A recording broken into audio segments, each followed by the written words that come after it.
I got the job at the toll booth, the first thing they told me was that the night shifts were quiet, almost boring. I didn't complain. To be honest, I preferred that to dealing with heavy daytime traffic. Besides, I'd always liked the nighttime atmosphere. The silence, the empty road, the dim light of the headlights cutting through the darkness. It was almost hypnotic.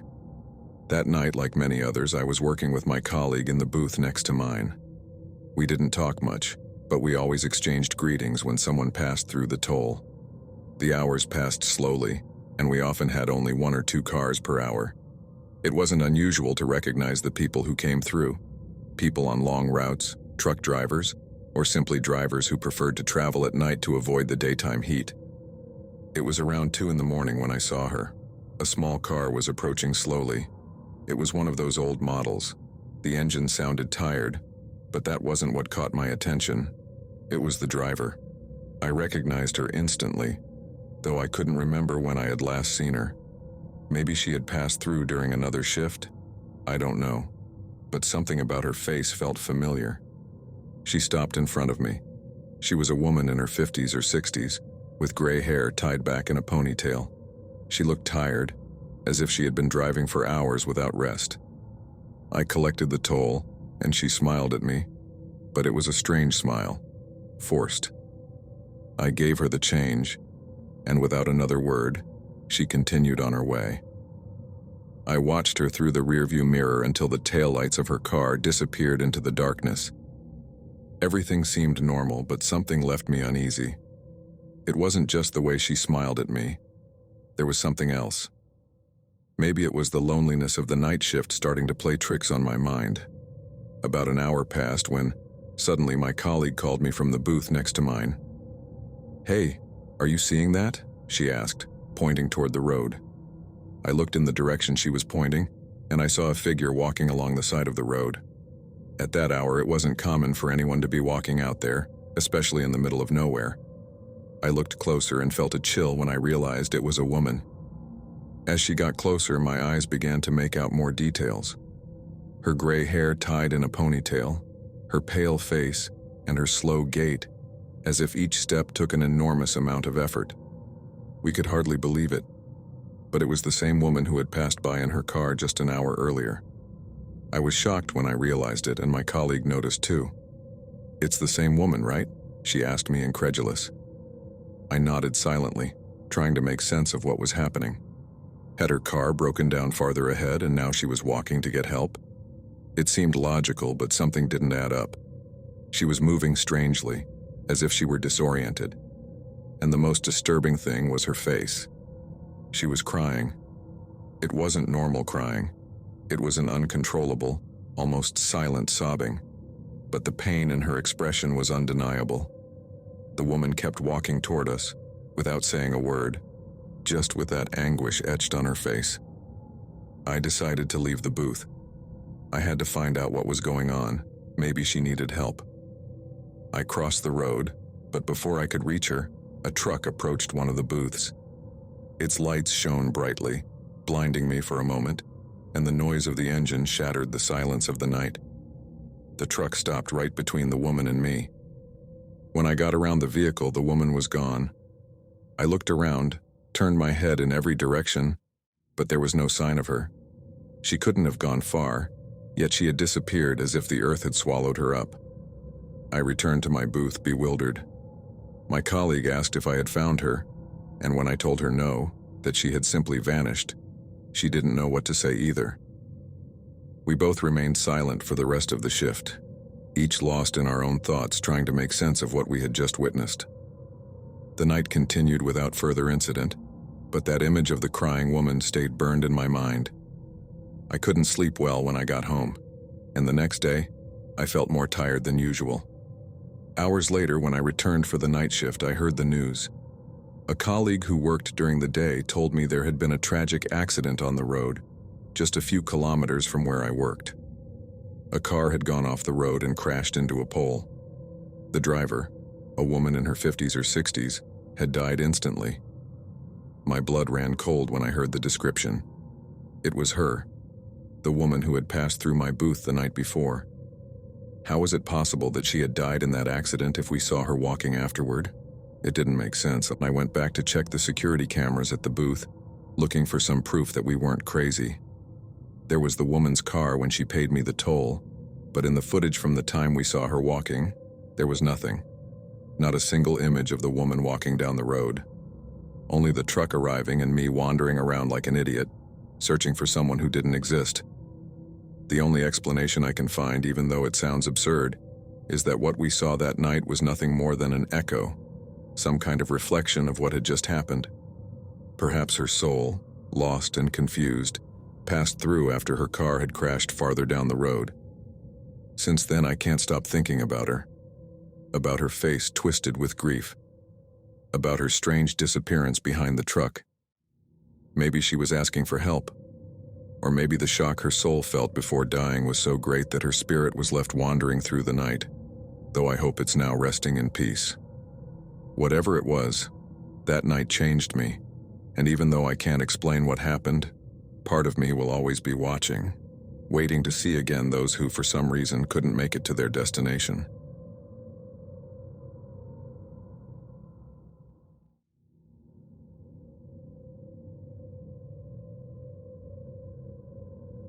I've always enjoyed driving at night.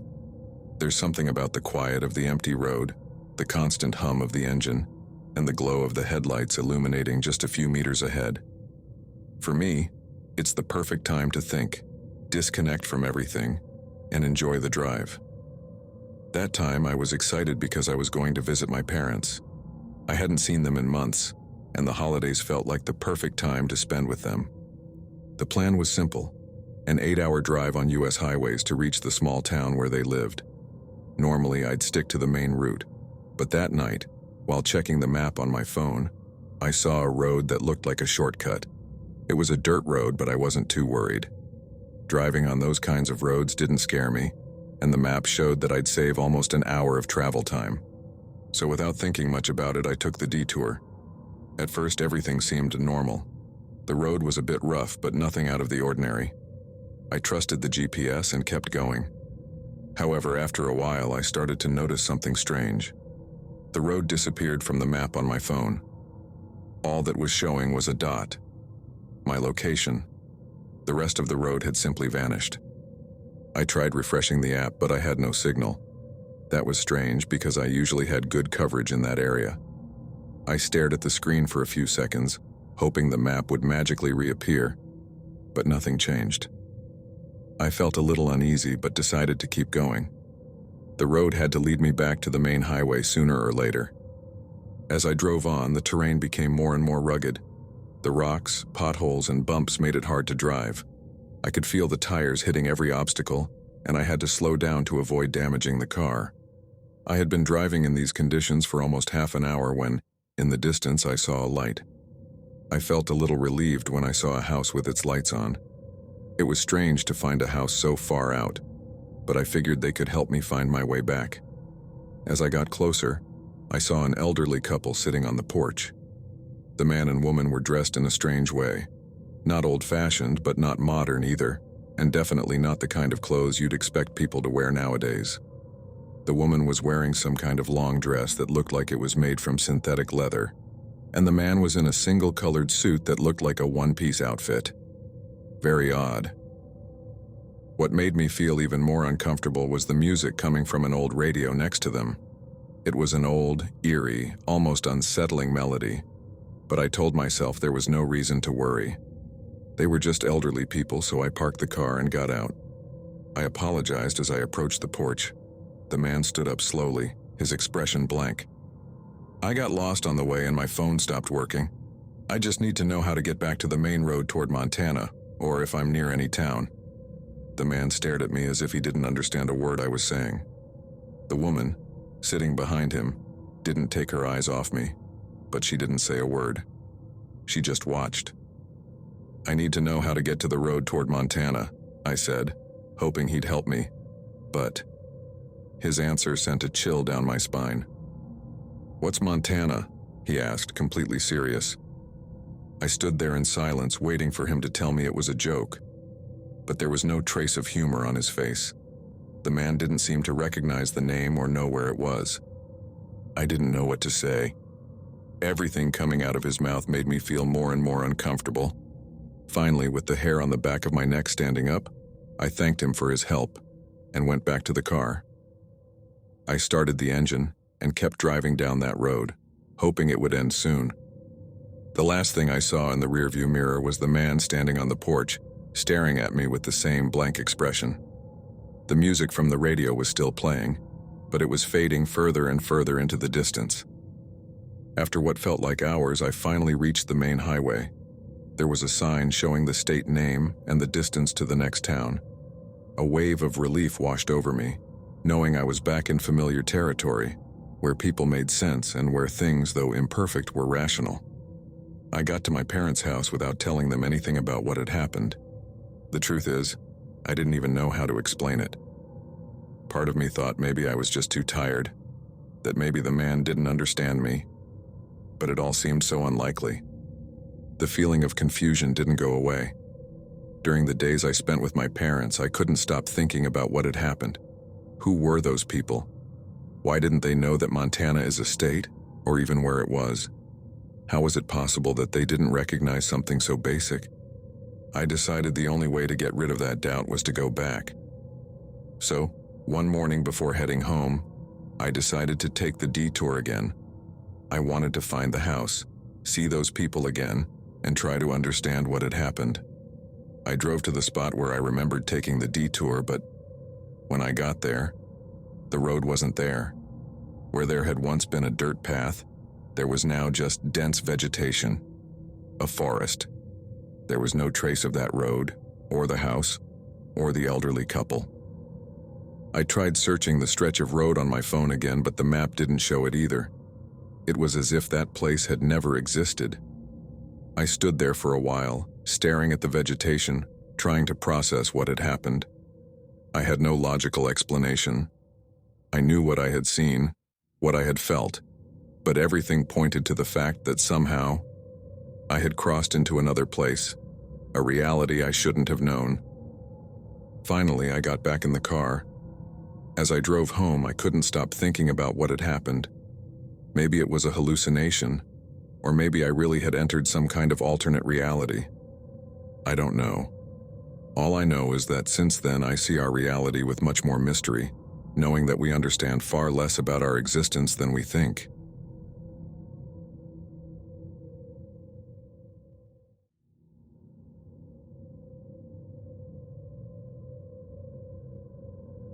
My name is Samuel, and like many others in this community, I have experienced things I can't always explain.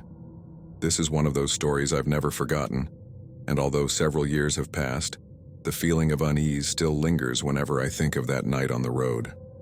My wife Carla and I had planned a long trip to visit some friends who lived in another state.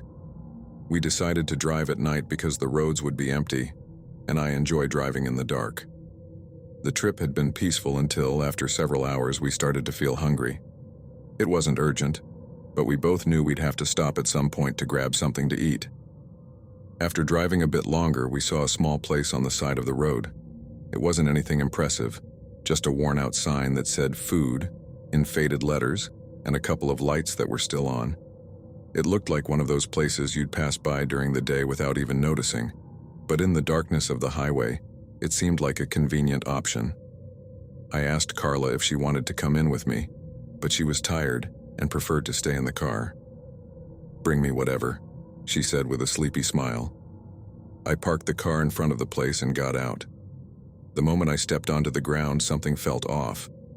I can't really put it into exact words, but the atmosphere was heavy. The air had a strange smell, something that reminded me of rotting meat mixed with the unmistakable stench of sulfur. At first, I thought it was just my imagination, but when I opened the door to the place, the smell intensified. The inside was dark, with only a few dim lights hanging from the ceiling, poorly illuminating a handful of empty tables. There was no one in sight, but what unsettled me the most was the strange music playing in the background. It was a type of melody I hadn't heard before, something old-fashioned, like it was coming from a radio from another era. I stood at the entrance, unsure if I should go in or not. That's when I heard a raspy voice behind me. "What can I get you?" someone asked. I turned quickly, and there she was, an old woman standing behind the counter. Her appearance startled me. It wasn't just her age, it was something else. Her eyes, sunken and hollow, seemed to have no light in them, and her wrinkled skin looked almost translucent under the flickering lights. Fear coursed through me when I saw her, but I tried to stay composed. I told her I had just come in to use the restroom but was about to leave. However, something about her energy gave me a very bad feeling. There was something dark about her presence. Everything about her radiated a sensation that turned my stomach. "And why don't you come in?" the old woman asked, her voice growing heavier, as if she were mocking me. She smiled with a look that seemed terribly cynical. "No, I'm leaving. My wife's waiting for me," I replied, trying to keep calm. But then, with that same malicious grin, she said, "Then bring her too." That phrase hit me like a bucket of cold water. I didn't think twice. I turned and got out of there as fast as I could. As I ran toward the car, I noticed a man standing near Carla. My heart raced. He was an older man speaking to her through the window. He didn't seem aggressive, but after what I had just experienced in that place, I didn't know what to expect. I approached quickly and the man looked at me with a serious expression. "You need to leave here," he said, almost in a whisper. Carla looked at him, confused, not understanding what was happening. I didn't know what to think either. The man continued, "That old woman, everyone in town knows about her. She's dangerous. She practices black magic. People have disappeared after eating here. No one says anything because they're afraid, but more than one has fallen into her clutches." I froze for a second.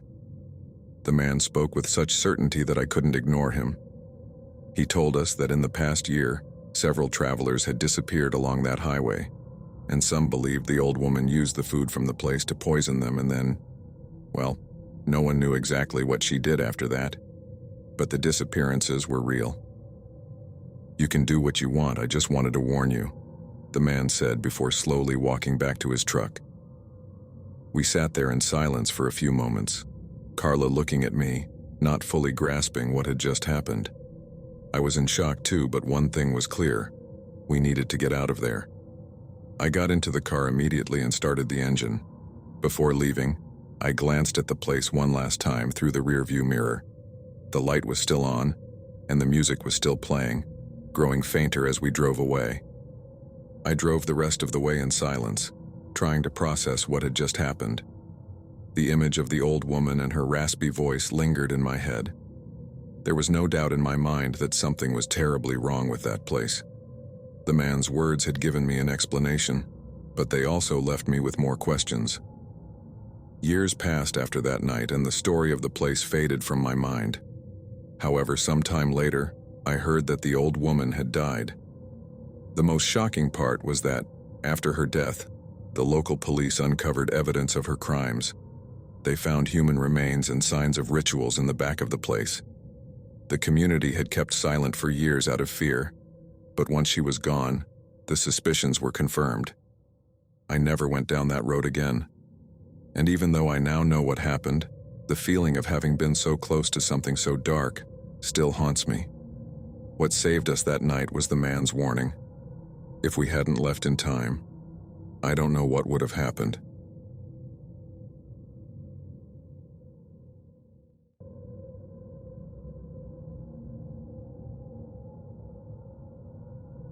My name is Ricardo. I'm 28 years old, and a few weeks ago I experienced something that has left me thinking every single day. I've never been someone who believes in the paranormal, but after what happened to me on that road, my perspective has completely changed. It all began one calm afternoon, while I was heading back home from a small town where I had visited a college friend. To save time, I decided to take a back road that cuts through the countryside. It wasn't the first time I'd taken that route, as it was usually quicker, but there was always something that unsettled me.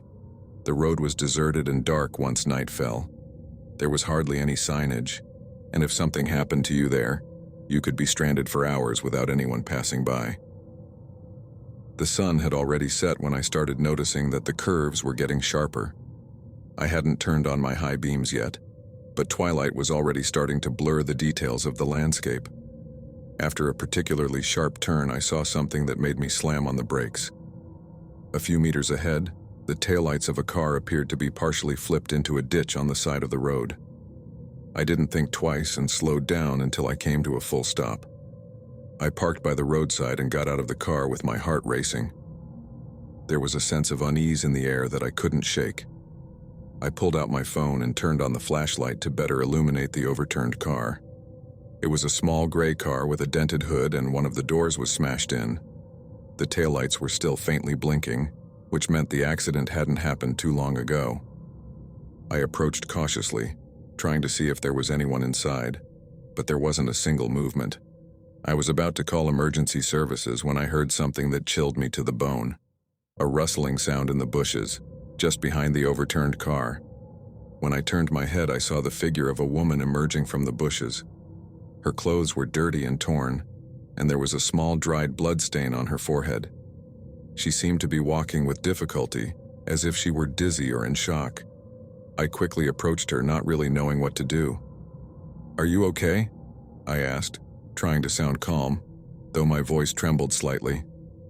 The woman looked at me blankly but didn't respond. Her eyes were empty, lost in something I couldn't see.